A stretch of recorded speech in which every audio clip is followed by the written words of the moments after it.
When I say Rachel, you say Maddow, Rachel, Maddow, Rachel, Maddow. I mean, this incredibly talented journalist does not need an introduction. I just have to say Rachel Maddow, but I will take a moment of personal privilege. Rachel is a friend, a former colleague of mine when I was at MSNBC, but Rachel is the gold standard in journalism, somebody who believes in the truth, cares deeply about ensuring that the truth gets delivered to Americans, and she's also wildly talented. So when I asked if she might spend a little bit of time with me, like the good and amazing friend that she is, she said sure. So we decided to hang out. Now, albeit not together, remotely, but we got to hang out. And so the first part of my time with Rachel Maddow is pretty wild, so buckle up. It runs the gamut from Alaska to Alabama to autocracy. Does any of that make sense? It will when you take a listen to this interview. So you fly to Vancouver and then you get on a boat? I'm getting on a cruise ship. Yeah, I'm not a big cruise person, but my mom really wanted to go to Alaska and it sounded very nice. So we're all going to go to Alaska and we're going to be on a cruise. Have you ever been on a cruise before? Once a long time ago, and the cruise itself was nice, but the company with whom I was sharing the cruise was not. So is this like an ex or like a bad person? You went on a cruise with a bad person? I went on a cruise with somebody that I say now, if I saw them crossing the street, I probably wouldn't swerve. Oh, wow. And is that because of what happened on the cruise? No, that's a long story that probably would be appropriate for late night cable. Okay. Wow. All right. Well, consider that. I'll just put that on the ledger of things to talk about over drinks at some point. Yes, like right. pictures of drinks. How long will you be on the boat? I'll be on the cruise. It's a 7-day cruise. It travels up. I'm probably going to get the nomenclature wrong. It travels up some strait in Alaska and then it works its way down with different ports of call.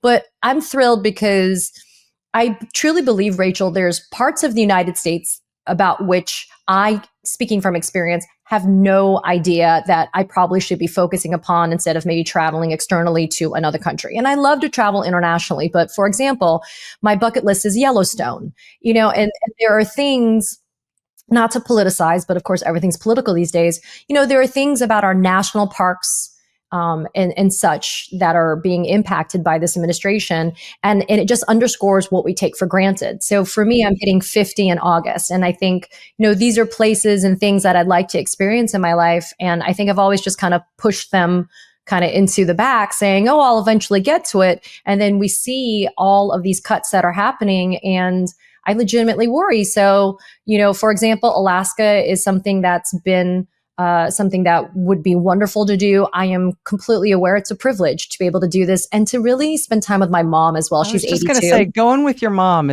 that's the priceless thing. That's you're going to have 7 days traveling with your mom. My mom is 84.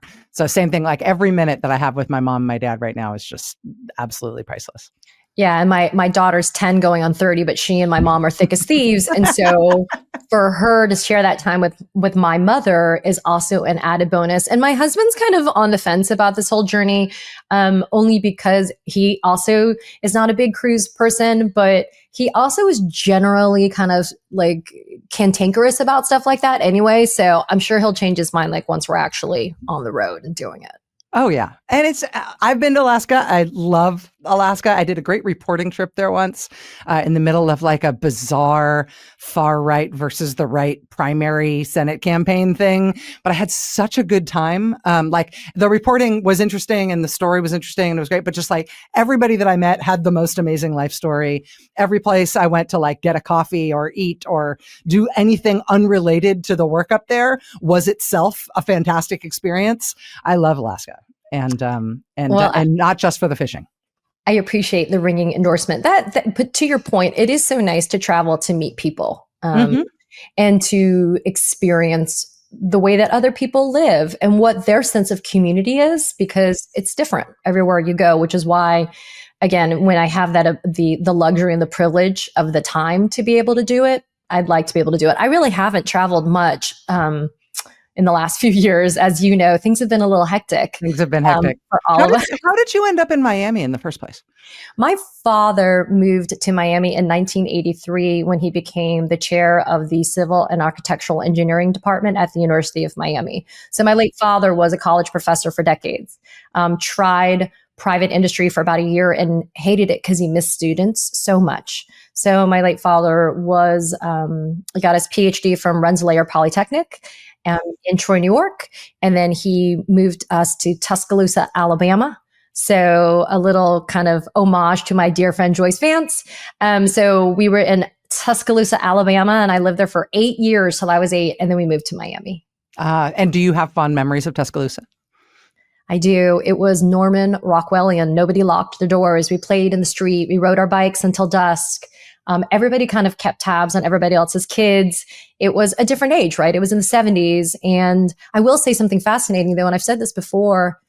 I never heard a racial slur until I moved to Miami in 83. So even though I lived in the South, the deep South, right, Alabama, I didn't hear it. But I don't know if it was because I was so sheltered that I didn't hear it, or people were just being polite and they thought they didn't say it. But I definitely didn't have that ugliness until I actually moved to what's supposed to be a pretty cosmopolitan city, which is Miami. Right. Wow, that's fascinating. I worked in Alabama and Mississippi before I ever got into before I ever had my first media job. And I loved both Alabama and Mississippi. I particularly loved Montgomery.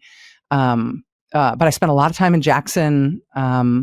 I made a lot of good friends, but also like had a lot of really interesting experiences and loved working in those states, which nobody believes. People are like, you worked in Alabama and Mississippi? I was like, oh, I am legion. I've had 5,000 jobs, none of which have any relation to one another. I will say what was kind of funny is having lived in Alabama from age 11 months to age 8, I had the thickest drawl. So I was this little Korean kid with a very thick Southern accent, and I'd go and visit family in New York, New Jersey, etc. And they would say, just talk. Because it was just a novelty to see this little Asian kid with this really thick Southern drawl. It comes out when I'm really tired, either or in a place where there's a lot of Southerners, or if I'm really drunk, it just comes out like in full effect. Can you turn it on and off at will, or is it only beer that turns it on? Like, can you decide? Could you? I could, listen, I could do it. But what's interesting is I'm a polyglot. And so when I am amongst the people that are speaking a certain language, et cetera, I kind of pick up the accent. So being in Miami, growing up down here, people always call me Latina, even though I'm Korean, and I speak and I read and I write fluent Spanish. Oh, wow. So when I'm with a whole bunch of mi gente, when I'm with my Cuban people, I have a very, very strong Cuban accent in the way that I speak my Spanish. And so I kind of enjoy that chameleon kind of aspect of my life, that I can kind of fit in different groups. That's fantastic. That's great. I've always, that game that you play where you're like, if you could have any superpower, what would you have? Like, if I am a completely monolingual person. I have no language talent at all. I grew up in a community where there were a lot of Spanish speakers, and we had a neighbor across the street who was from Nicaragua, and my mom and the mom in that family and the mom and my mom shared childcare responsibilities. And so when we were with Leela across the street, she spoke to us exclusively in Spanish. And my brother and I understood and spoke back in English. And you would think that would wire my brain to be great with Spanish. I'm completely monolingual. I have no language skills at all. And that's always been the superpower that I wish I could have. Like, I would love to have like Tower of Babel, understand and speak and read and write any language. And I have none of it. Well, the irony is the same thing happened for me, but in Korean. So growing up again in the South in the 70s, my parents spoke Korean, but they really wanted to make sure that we were as integrated, quote unquote, and Americanized as we could be, to minimize, I think in their mind, the racism, right? Because we already visibly look different and you couldn't change that. So I think for them, they were worried that if my brother and I spoke Korean outside of the home, that maybe that would lend itself to a little bit more public scrutiny. So they would speak to me in Korean and I would answer, yeah, no, in English. But really, it's the immersion opportunities. If you dropped me in Korea, I could probably get by and then maybe pick up the language better. But having to learn it in a vacuum has never really worked for me. And so, ironically, I'm proficient at Korean, but not so great, but fluent in Spanish. And I used to be fluent in Italian too. That's great. It's like it's almost like an alias. Like you could be like, I know I'm Katie Phang and you think I speak Korean, but watch Be this. like, hola, ¿cómo está? So, yeah, I could do that. I need to find like other like disguises. Be like, hola. You rip off the latex mask. Hello, a little Tom Cruise. That would be actually amazing. You know what's so funny? This is the perfect segue for me to ask you this question because I've always wanted to ask you this. So not like you have a shortage of education, Rachel, because I know you have a PhD in poli-sci from Oxford, but was law school ever in the cards for you? Because I feel like when people watch your A blocks, including me, it's like a lawyer. The way that you critically analyze things, the way that you set up your A block, it's like you're making a presentation and you shore it up with visual evidence and documentary evidence. And I mean, you don't have to get too much kind of in the weeds on this, but I feel like you're sometimes you're prosecuting a position in the way that you kind of set up your A block in your show. That is a very astute question. And first of all, thank you for all those compliments. It's very nice of the way for you to put it. I definitely have been mistaken for a lawyer a lot in my life. There's something about the way that I talk about stuff that has often made people think that I was a lawyer. And when I was growing up, my dad's a lawyer, and I think that there was kind of an assumption because I'm so much like my dad that I might go in that direction as well. But I decided at some point, you know, you and I are about the same age. I'm 52, you're 49. Yep. And I think you probably experienced the same thing, that in our generation, unless you were a techie, like unless you were like an engineer, science, computer, medicine kind of person in college, there was kind of an expectation that you would go to law school no matter what you wanted to do. Like that law school was like Bill Clinton, not a lawyer, but gets to be president. And like, it's important for people to go to law school, even if they're never going to practice law. And I decided, contrarian, that the only reason to go to law school is if you wanted to practice law and be a lawyer. And I knew that I never wanted to practice law. And so I didn't want to go to grad school for something that I wasn't going to do. So I never considered going to law school. I tried to talk a lot of my friends in college out of applying to law school. No, none of them successfully. Like everybody who I know in college who went to grad school went to law school, but I never did. But yeah, so now I'm not a lawyer, but I play one on TV. Well, listen, you do a great job with it. I actually wasn't supposed to be a lawyer either. I actually was supposed to be an investment banker. Oh, wow. And then my senior year of college, my mom had neurosurgery. And so I said, you know what, maybe I need to come home. Like nobody asked me to come home, but I felt like it was important to come home. My late father with his PhD in engineering was brilliant, but like couldn't fry an egg, right? So I said, somebody kind of needs to be around. And so I came home and I had a bachelor's from Yale in political science with an international relations and American government concentration. And I was like, well, I don't really know what to do with that. So let's just go to law school. So I fell into law school is what I did. So you went for the reason people in our generation went to law school, which is like, I don't know what I want to do and I'm not a doctor. But I can go, but I can't, I'm in an educational environment, which I can go to grad school. So by default, law school. And I will say this too. So I got into a 6-year med program at the University of Miami where you would get your BS in 2 years and your MD in 4. So at the age of 24, you would graduate with an MD.